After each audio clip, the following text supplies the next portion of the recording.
সম্পন্ন হবে, রেজিস্ট্রেশন সম্ভবত এখন হয়েও গেছে। যাই হোক, তো আমি আপনাদের সম্মুখে কিছু বলার জন্য কোরআন শরীফের একটি আয়াত পড়েছি, সঙ্গে ছোট্ট দুটো হাদিসের টুকরা পড়েছি। আয়াত থেকে বলা হয়েছে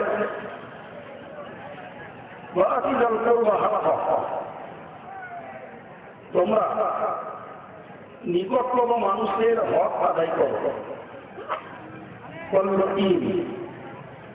যারা দরিদ্র এদের হক আদায় করো,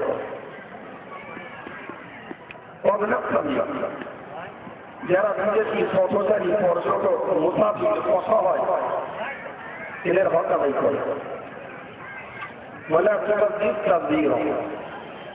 কখনো তোমরা অপচয় করো না। তাই একদিকে তাহলে যেমন এই আত্মদুঃখ অসহায় নিকটতম আপনজন মুসাফির এদের পিছনে হক আদায় হিসাবে সহযোগিতা করতে কোরআন উদ্বুদ্ধ করেছে, অপরদিকে অর্থস্বামীদের সাবধান করেছে তোমরা অপচয় করো। বাস্তব সত্য স্বীকার করলে এটা বলতে হবে, আজকে মুসলমানের অর্থনৈতিক অবস্থা যে কোনো মূল্যে যে জায়গায় এসে দাঁড়িয়েছে, তাতে আমার একটা বলে হতে পারে আমরা জাকাত ফিতর সাদাকা আদায় করি, সমাজ সেবার কাজ কিছু করি, তবে তুলনামূলক আমাদের বিলাসিতা এবং অপচয়ের পিছনে একটা বিরাট অঙ্কের পয়সা আমাদের ব্যয় হয়েছে। মনে রাখতে হবে আমি আমার প্রয়োজন মতো যে খরচটুকু করব সেটির জন্য হিসাব থেকে হলেও দায় দায়িত্ব হতে পারবো, কিন্তু প্রয়োজন অতিরিক্ত অপচয় যখন করবো হিসাব তো দিতেই হবে এবং দায় হয়তো হবো না, বরং দায়বদ্ধ হবো। এ ব্যাপারে আমাদের সমাজের অনেক অর্থশালী মানুষ আরো ভাবনা চিন্তা করেন না। আমি আপনাদের কাছে যে কথাটি বলতে ইচ্ছা করছি, আজকে সোনাবাদে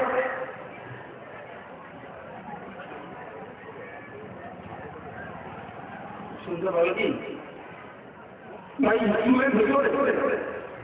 স্কুলের ভিতরে দায়িত্বের ছেলে ছাড়া যারা ঢুকতেছেন অনুরোধ করছি আমাদের কাজের সুযোগ দিন, আপনারা একটু বাইরে বাড়ান।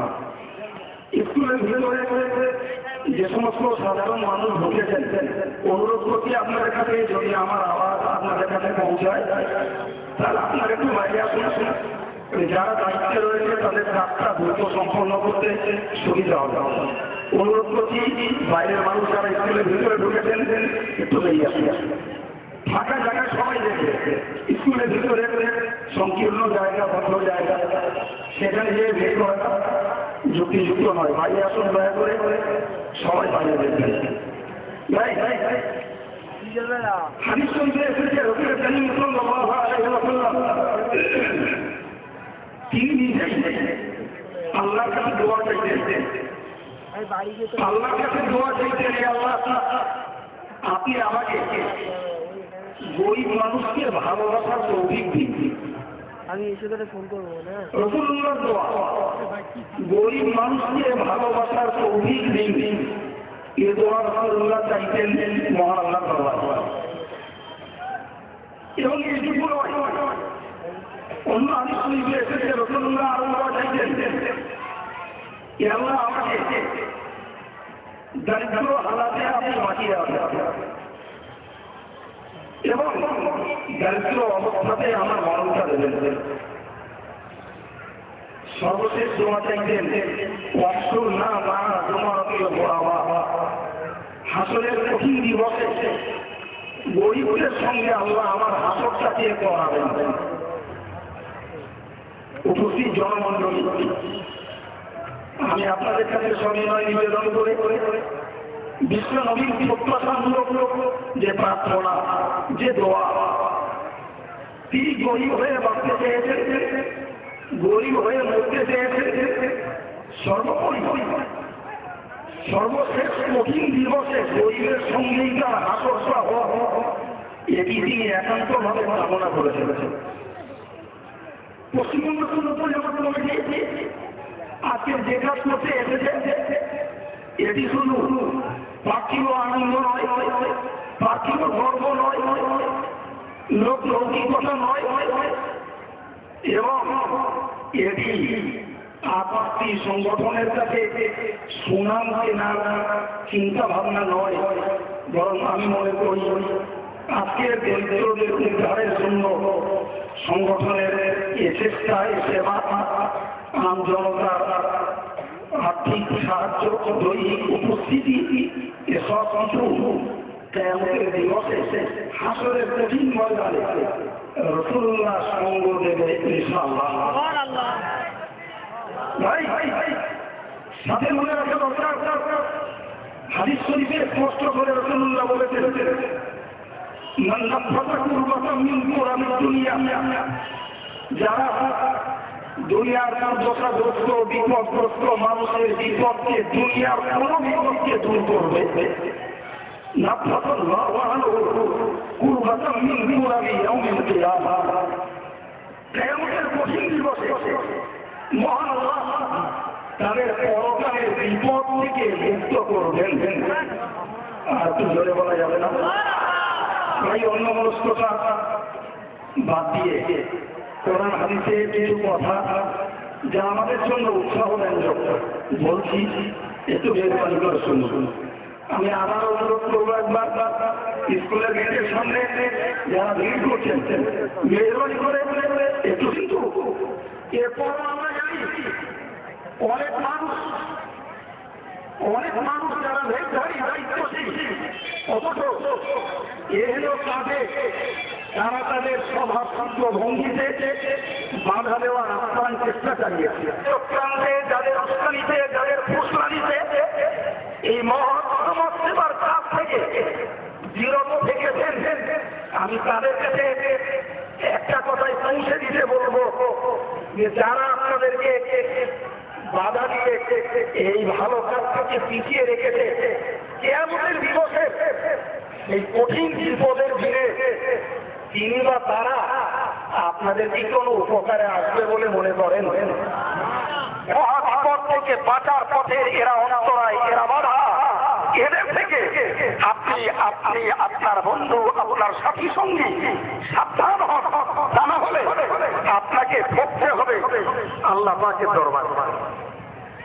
ভাই প্রসঙ্গত আরেকটি কথা বলি, মাতিন সাহেব আপনাদের কাছে প্রচার দিয়েছেন আজকের নববধূ নববরবধূকে কি কি জিনিস দেওয়া হয়েছে তার একটা তালিকা শুনিয়েছে, এবং একটি কথাও বলেছেন যে আমাদের প্রত্যেক পরিবারে একটা করে সেই সেলাই মেশিন দেওয়া মিটিংয়ে পাস হয়ে রয়েছে, মানুষের কাছে প্রচারও রয়েছে, কিন্তু আমরা কাজটাকে সম্পন্ন করতে পারি একমাত্র অর্থ সঞ্চয়ের অভাবে। তবে আমার সাহেব আশাবাদী, বা আমরাও আশাবাদী, আজকে যাবে না, হয়ে যাবে ইনশাআল্লাহ। এটা আমরা আল্লাহর প্রতি ভরসা রাখি। যারা যেখানে রয়েছেন সেখানেই থাকুন, আমাদের ছেলেরা তারা ব্যবসায়ী দাঁড়িয়েছে এবং আপনাদের কাছে অনুরোধ করবো এই কাজটুকু আমাদের করতে ভালো পাওয়া যায়।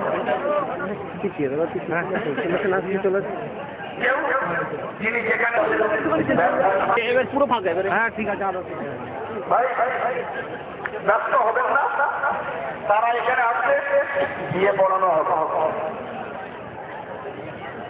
হাতে জলদিউল্লাহ, তুমি কোথায় আছো? জলদি ওটা করার কোনো প্রশ্ন নেই, জায়গায় বসে যান। লোক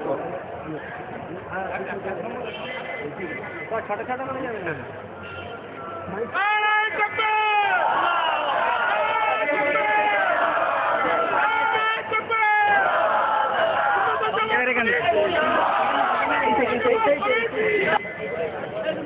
ভাই এখনই বিয়ের কাজ সম্পন্ন করা হবে। শেষ করে বলি ভাই, কথা বলার এটাই যে আমরা সেলাই মেশিনটা তো আজকের এখানে দিতে পারি, পরবর্তীকালে আমরা দেব। আমি এতগুলো মানুষ রয়েছে, কোনো ভাই কোনো যদি এই সেলাই মেশিনের দায়িত্ব কিংবা কোনো স্বেচ্ছাসেবী দায়িত্ব নেন, তাহলে আমাদের আগামী দিনে আমি এতগুলো মানুষের কাছে খোলাভাবে দাবি রাখছি, আপনারা যদি সেলাই মেশিনটার দায়িত্ব তোমার মানুষের একজন বলবে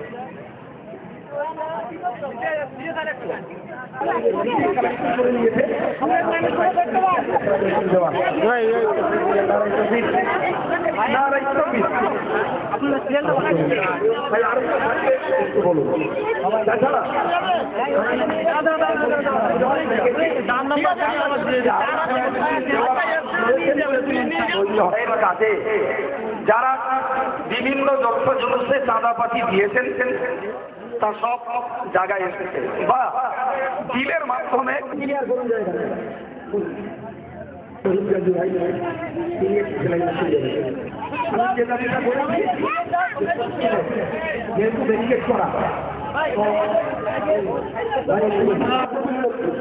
মাছ মেনটেন্যান্সের দায়িত্ব যাবে, যে সমস্ত স্বেচ্ছাসেবী মোটিভ মেনটেন্যান্সের দায়িত্ব আপনারা দয়া করে একটু মেনটেন্যান্স করুন।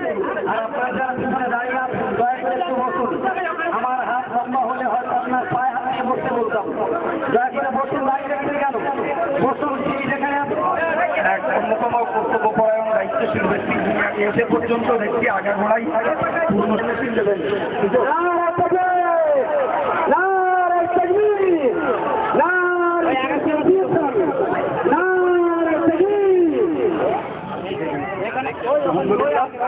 ভাই রয়েছেন, আমি তাদেরকে আন্তরিকতার সঙ্গে আহ্বান করছেন ন্যূনতম হালাল মুরগি করে খাওয়ার খাবে।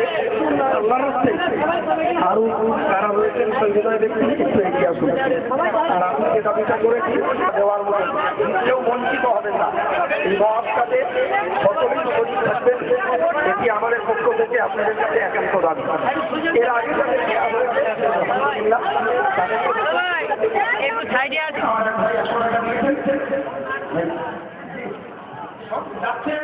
আমি স্বেচ্ছাসেবী ছেলেদেরকে বলছি যারা আমাদের মার্কেট থেকে রয়েছে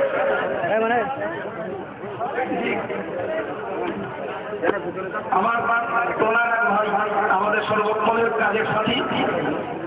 আচ্ছা, নওশাদের সাথে যে সমস্ত ভাইরা একজন করে ছিলেন, নওশাদের পাশাপাশি নওশাদ আমাদের সৌনগরের ভাই আব্দুল মাজিদ 500 টাকা, আমাদের রাজাপুরের বাড়ি বিশিষ্ট সমাজ থেকে আপনারা বহু লোকে কিনবেন।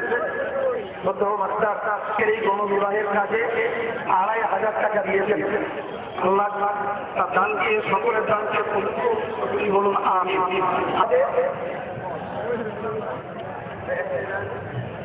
ভাই দান কি আমি ওখানে গিয়ে দাঁড়াচ্ছি, মাছের যা দেওয়া তা আপনাদের উঠে আসবে। ভাই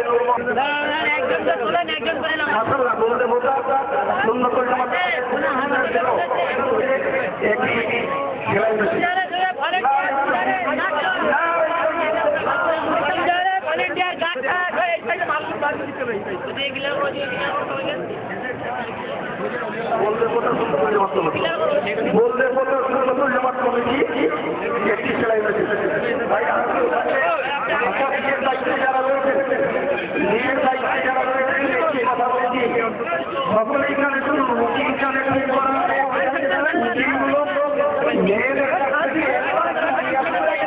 হাফেজ অলিউল্লাহ ফরম সদস্যে রেজিস্ট্রেশন ফরম, হাফেজ অলিউল্লাহ রেজিস্ট্রেশন ফরম সদস্যে মেয়েদের কাছ থেকে বিবাহের ওকালাত অর্থাৎ এজেন্সি এখনই নিয়ে আসা এখনই পড়ানো হবে। দিয়ে সেলাই মেশিন দেবেন না না না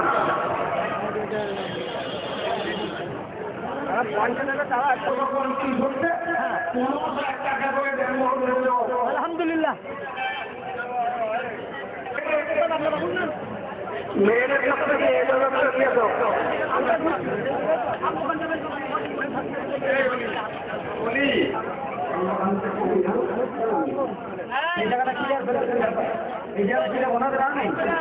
আজকে আমাদের এই গণবিবাহে এখনো একজন বর এসে উঠতে পারেননি, অনেকটা দূর থেকে আসবেন।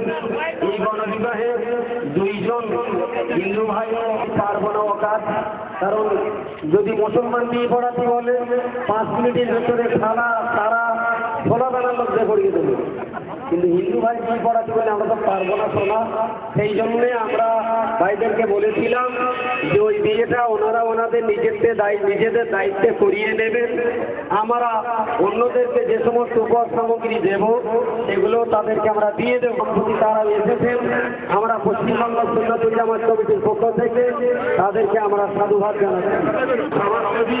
মুরারিস্তা এলাকাতে রাজাপুরে যার বাড়ি, আমাদের অত্যন্ত প্রিয়জন জনাব রফিকুল ইসলাম সাহেব, তিনি একজন বিশিষ্ট গুণীজন শিক্ষাবিদ এবং বুদ্ধিজীবী, তাকে ফুল দিয়ে সম্বর্ধনা জানাবার জন্য আমাদের কবি কর্মী এই আমাদের অত্যন্ত প্রিয়জন, যাকে আমরা একটা সম্বর্ধনা জানাতে পারি। আমার নিবাসী অন্যতম জেলা পরিষদ জনাব জুলফিকার রহমান ওরফে বাবুল সাহেব, তিনি আমাদের কাছে এসেছেন। জনাব জুলফিকার রহমান সাহেবকে সম্বর্ধনা জানাচ্ছেন আমাদের সংগঠনের স্ট্যান্ডিং কমিটির মেম্বার জনাব আনিসুর রহমান ওরফে বুলু। আমাদের মধ্যে এসেছেন কলকাতা সেন্ট্রাল কলেজের অধ্যাপক জনাব আবু হানিফা চাচাদিকে অনুরোধ করছি তিনি ডক্টর রবিউল ইসলাম সাহেবকে ফুল দিয়ে সম্বর্ধনা জানাচ্ছেন। আমাদের মাঝে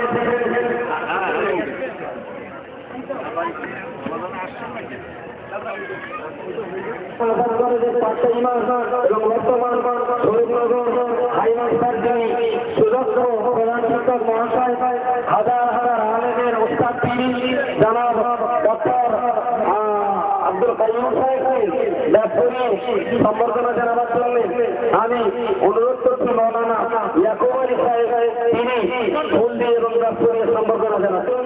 এবং সেই সাথে সাথে কিন্তু আমাদের এই বৃহত্তম প্রতিষ্ঠানে আপনি একজন সহযোগী খাদেম হিসেবে নাম তো রাখুন।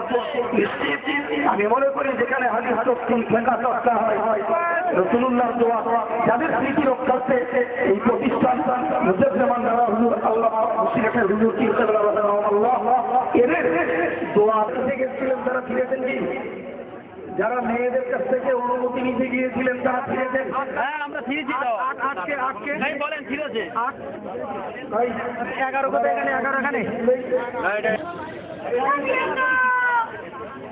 সবাই এখন ততক্ষণে আমরা সময়টা নষ্ট করছি না। আমাদের মাঝে এখন বিশেষ 3 জন বিশিষ্ট বুদ্ধিজীবী রয়েছেন, অনেক সময় ধৈর্য ধরে ধরে আমি বাবা থেকে আজকের এই মজলিসের অভিজ্ঞতা, সৌন্দর্য, আমাদের ভুল ত্রুটি এবং আগামী দিনের এই ধরনের কর্মকাণ্ডে আমরা কিভাবে পদক্ষেপ নিতে পারি সে ব্যাপারে তার কাছ থেকে খুব সংক্ষিপ্ত কিছু মূল্যবান ভাষণ আমরা হাফিজ শামসুর রহমান সাহেব, আমার ভাই সাহেব, উনি বড় ভাগ্যবান, সত্যি সত্যি ভাগ্যবান। এক একটা রত্ন না,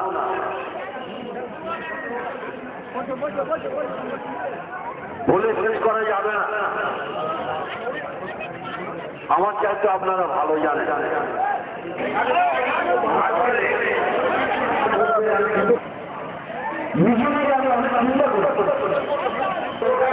আমাদের বলে না বলে আমার ভয় হয়, সেটা হচ্ছে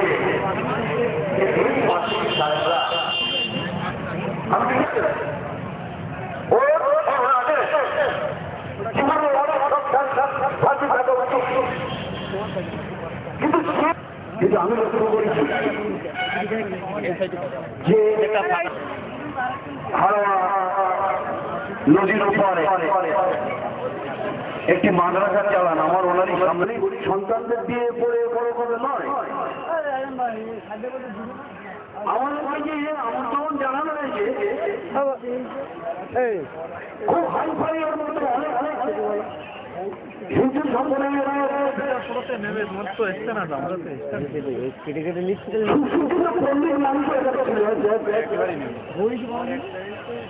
তাহলে প্রথম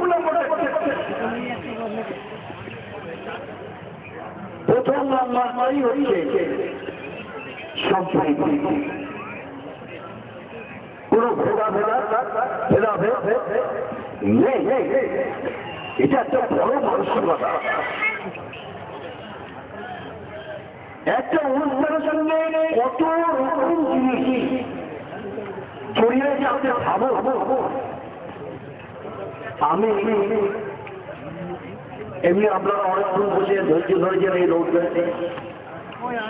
আমি শুধু শামসুর রহমান সাহেব খুব ভাগ্যবান। এই যে আর একবার যে কাজগুলো সাহেবের নন্দরা করেন, আমরা সবাই যেন সামনের দিনে সাংঘাতিকভাবে সহযোগিতার হাত বাড়াতে পারি, সেই প্রতিজ্ঞাটা আজকের এইখান থেকে নিয়ে যেতে হবে এবং যাতে সামনের দিন আরো খুব সুন্দরভাবে এই কাজগুলো সফল করতে পারে। তার জন্য আমি আপনাদের কাছে বিনয়ের সঙ্গে কল ধরে নিবেদন করছি সহযোগিতার হাত। এই বলে আমি আপনাদের সকলকে আমার অনুরোধস্থল থেকে আরেকবার সালাম এবং প্রণাম জানিয়ে আমি সংক্ষিপ্ত বক্তব্য শেষ করছি। চলবে, তারপরে আমাদের ফের আর একজন বিএসএফ কমান্ডার তিনি الحمد لله نحمده ونستعينه ونستغفره ونؤمن به ونتوكل عليه ونعوذ بالله من شرور انفسنا ومن سيئات اعمالنا من يهده الله فلا مضل له ومن يضلله فلا هادي له ونشهد أن لا إله إلا الله وحده لا شريك له ونشهد أن سيدنا ونبينا ومولانا محمدا صلى الله عليه وسلم عبده ورسوله. وقال الله تعالى أعوذ بالله من الشيطان الرجيم يا أيها الذين آمنوا اتقوا الله حق تقاته ولا تموتن إلا وأنتم مسلمون. وقال الله تعالى أعوذ بالله من الشيطان الرجيم يا أيها الذين آمنوا اتقوا الله وقولوا قولا سديدا يصلح لكم أعمالكم ويغفر لكم ذنوبكم ومن يطع الله ورسوله فقد فاز فوزا عظيما. وقال الله تعالى بسم الله الرحمن الرحيم يا أيها الناس اتقوا ربكم الذي خلقكم من نفس واحدة وخلق منها زوجها وبث منهما رجالا كثيرا ونساء واتقوا الله الذي تساءلون به والأرحام إن الله كان عليكم رقيبا. وقال النبي صلى الله عليه وسلم الكتاب من سنتي وفي رواية فمن رضي عن سنتي فليس مني. وصلى الله تعالى عليه وسلم تسليما كثيرا كثيرا. اللهم صل على سيدنا مولانا محمد وعلى آله وأصحابه وبارك وسلم.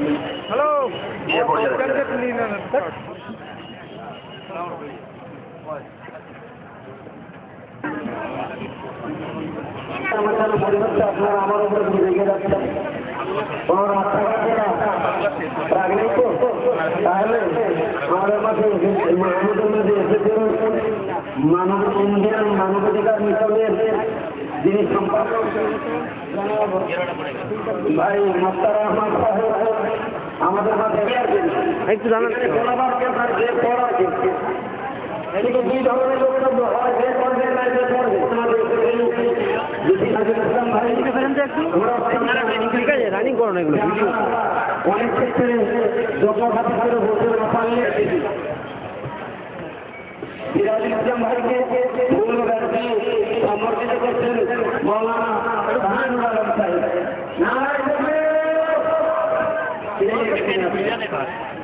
আমি তো সকালে বিস্কুট খেয়েছি, আপনার তো ঠান্ডা খাওয়া বাকি। প্রতি রাস্তা থেকে যদি না এসে আমি আজকে বলবো যে বিস্কুটের মতো আপনাদের সরকার জোড়াতে ধরে উঠে যাবে। না এসে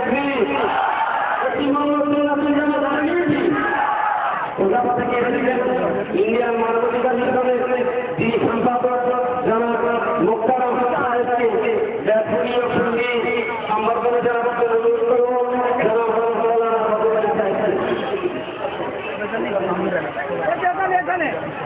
আলমভাই করে আছে আমাদের সাথে তারা আছে, ওনারাই হাতে একটা করে ঘড়ি ঘুরিয়ে দেবেন।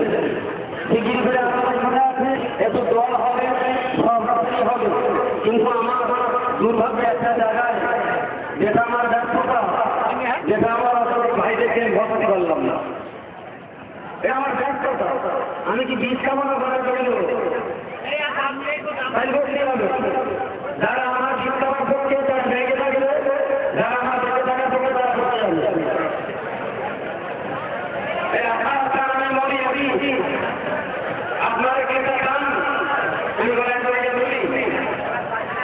তাই করতে হবে। ভাই আপনারা কি চান ভাই বলতে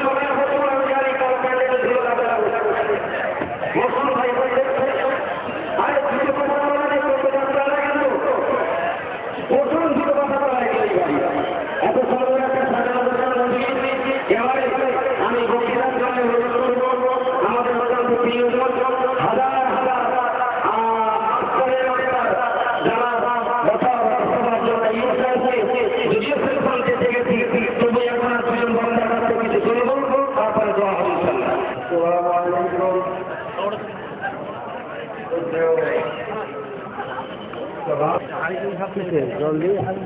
ইসলামের এমন একটা সুন্দর ব্যবস্থা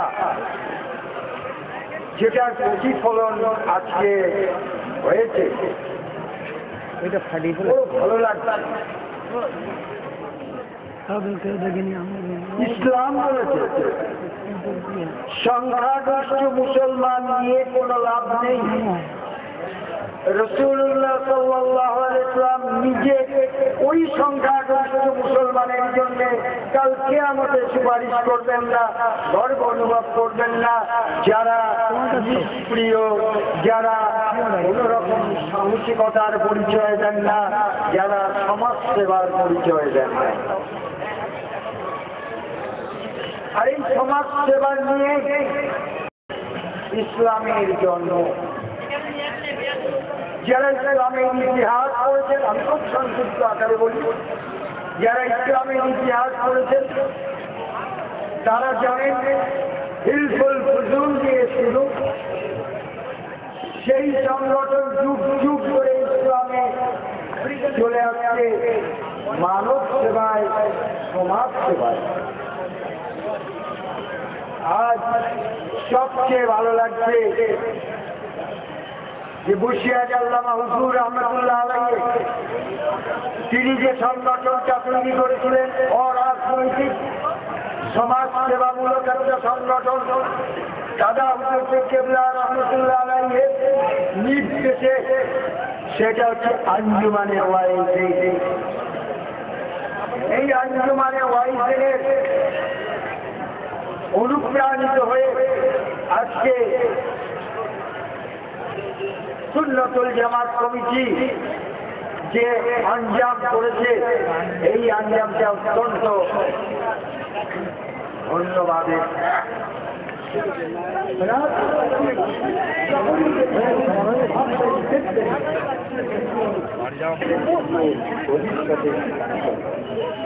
যাই হোক, আমি খুব সংক্ষিপ্ত বিশাল একটা আঞ্জাম করছে। তো আমার কথা হচ্ছে যে সেবামূলক কাজগুলোতে সেই সেবামূলক কাজে সবাই সহযোগিতা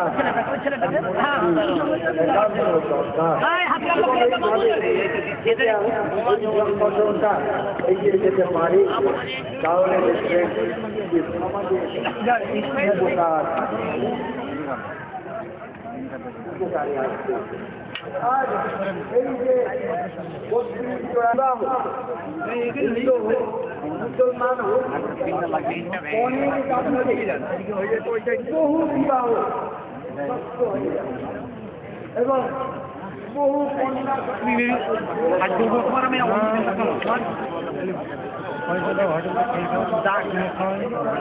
ঢাকায় সে কোম্পানি তুমি না দিকে আগে কোম্পানি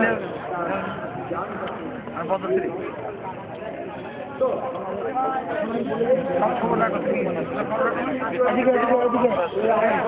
ঘড়িটার উপর হাত দিয়ে লাইনে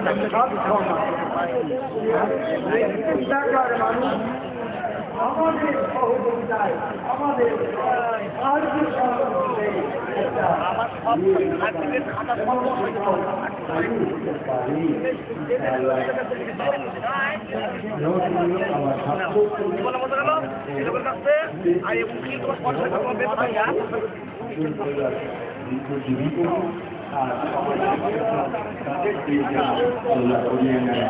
আলহামদুলিল্লাহ শেষ প্রান্তে হলেও আমরা কিছু মূল্যবান কথা পাচ্ছি। মেয়েদের কাছে যারা খানা দেওয়ার দায়িত্ব আপনারা দিতে থাকুন এবং বরপক্ষ আর কন্যাপক্ষদের 10-20 জনের যে মেহমানদারির ব্যবস্থা সেটা নিশ্চয়ই দেওয়া চলছে এবং ঘরের ভিতরে বরবধূদের ওই ঘরের ভিতরে স্বেচ্ছাসেবক ছাড়া এবারে একেবারে 1-2 মিনিটের মধ্যে কিছু কথা বলার জন্য আমি সুন্দরবন পাবলিক স্কুলের কর্ণধার চেয়ারম্যান জনাব ডক্টর এস মল্লিক মহাশয়কে খুব সংক্ষিপ্তভাবে দুটো কথা বলার জন্য অনুরোধ করছি। আমার তো দাঁড়িয়ে নেই, আমার উত্তরটা কি পেতে পারি না বাবাজিরা? একটু জোরে একটু আমার উত্তরটা দেন একটু। আসসালামু আলাইকুম। আজকে আপনাদের সবাইকে এই সভায় উপস্থিত হতে পেরে, এই বিবাহ মজলিসে উপস্থিত হতে পেরে এত আনন্দ পেয়েছি। আমার 58 বছর বয়সে আজ প্রথম দেখছি যে 32 জোড়া বিবাহ। আমি সারা পশ্চিমবঙ্গে বহু জায়গায় ঘুরেছি, কিন্তু এইরকম ধরনের বিবাহ মজলিস আমার জীবনের প্রথম। আজকে আমার মাতিন ভাই মৌলানা মাতিন সাহেবের উদ্যোগে এই যে ব্যবস্থাপনা করা হয়েছে,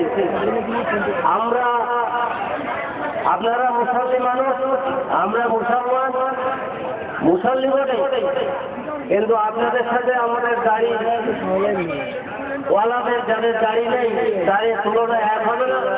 তবে আমরা চেষ্টা করবো ইনশাল্লাহ মৌলানা সাহেবের এইরকম উদ্দেশ্য যখন যেখানে হবে, আমরা যারা এরকম ধরনের মুসলমান আছি, আমি সমস্ত মুসলমানদের কাছে বার্তা পৌঁছে দিয়ে এটাকে আরো যাতে জোরদার করে যায় এইভাবে কাজ করার জন্য আমরা সাহায্য করব। আপনারা আমাদের জন্য দোয়া করবেন যেন আল্লাহ পাক এইরকম খেদমতে আমাদের সামিল করতে পারেন। এই বলে আমি আমার সংক্ষিপ্ত বক্তব্য শেষ করছি। 20 টাকা কাল রাত পর্যন্ত আমি ফকির, এখন আমি বাংলা। কোন একজন মানুষ একজন আমার হাতে বুঝে দিয়েছেন আজকে এই গণবিবাহের জন্য 22,000 টাকা।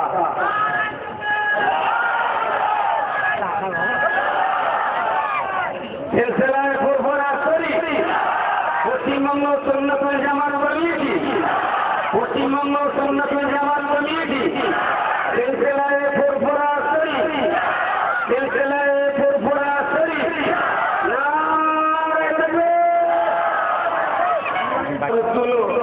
মনাসুকনগর ডেল্টা বিডিপির পক্ষ থেকে দেওয়া হয়েছে।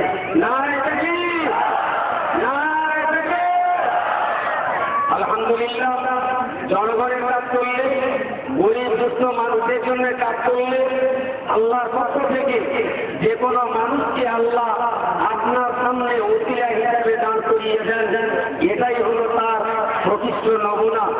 আজকে আমরা যে কাজ করতে পেরেছি, আমরা গর্বিত নই, এতে আমাদের আত্মতুষ্টির কোনো জায়গা নেই। কারণ পশ্চিমবাংলায় এই ধরনের অসহায় গরিবদুস্থ ছেলেমেয়েদের বিবাহ আপনার বছরে 30 নয়, প্রতি মাসে মাসে 30টা দিতে পারলেও পশ্চিমবাংলার বাঙালিদের দুঃখ দুর্দশার 100 ভাগের 1 ভাগ বিবাহ সংক্রান্ত হক আদায় করতে পারবো বলে আমি বিশ্বাস করতে পারি না। আমার সংগঠনে যারা সদস্য আছেন, আপনার প্রতিবেশীকে চালাবেন, আপনি নিজে পড়বেন, আপনার প্রতিবেশীকে পড়াবেন, আপনি নিজে লেখাপড়া শিখবেন, আপনার প্রতিবেশীকে লেখাপড়া শেখাবেন। কোন স্বার্থপর আত্মকেন্দ্রিক পেট পূজারী কোন ব্যক্তি যেন সুন্নাত জামাত কমিটির সদস্য পদ গ্রহণ না করেন। নিজে রক্ত মাংস দেহ হাড় হাড্ডি সবটুকুকে যার কম দেশ আর প্রতিবেশীদের জন্য আপনারা কি উৎসর্গ করতে পারবেন? তৈরি থাকুন। যখন যে অ্যাঙ্গেল দিয়েই হোক সুন্নাত জামাত কমিটি এই ধরনের কাজ করবে, আগামী দিনে আপনারা কি তাদের পাশে দাঁড়াতে পারবেন? যে সুন্নাত জামাত কমিটি কর্মকর্তাদেরকে জেলখানায় রেখে তাদের কর্মচারীদের জেলখানায় হয় সে ব্যবস্থা তারা করেছিল। কিন্তু আল্লাহ শুকরিয়া আদায় করে বলছি, যারা আমাদেরকে জেলখানায় ঢোকাবার ষড়যন্ত্র করেছিল, বাংলার জনগণ সেই সমস্ত সাক্ষ্যপত্রে জনগণের আদালতের জেলখানায় ঢুকিয়ে দিয়েছে।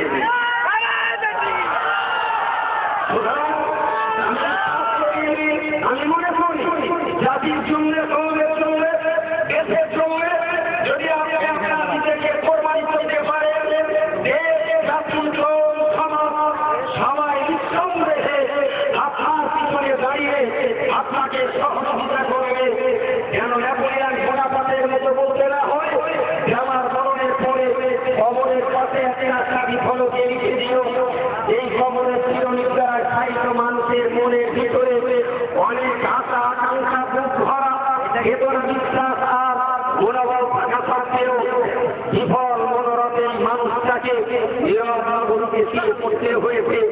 আমরা ব্যর্থ হয়ে বলতে চাই না, মানব জীবনের 16 আনায় সার্থক রূপদান করি আমরা মধ্যে। সিরাজ ইসলাম সাহেব তিনি এলাকার মানুষ, খুবই কর্মব্যস্ত মানুষ, তার এলাকায় এত বড় একটা কাজ, তার হক রয়েছে, আমাদেরও দায়িত্ব রয়েছে তার দিয়ে দুটো কথা শোনার।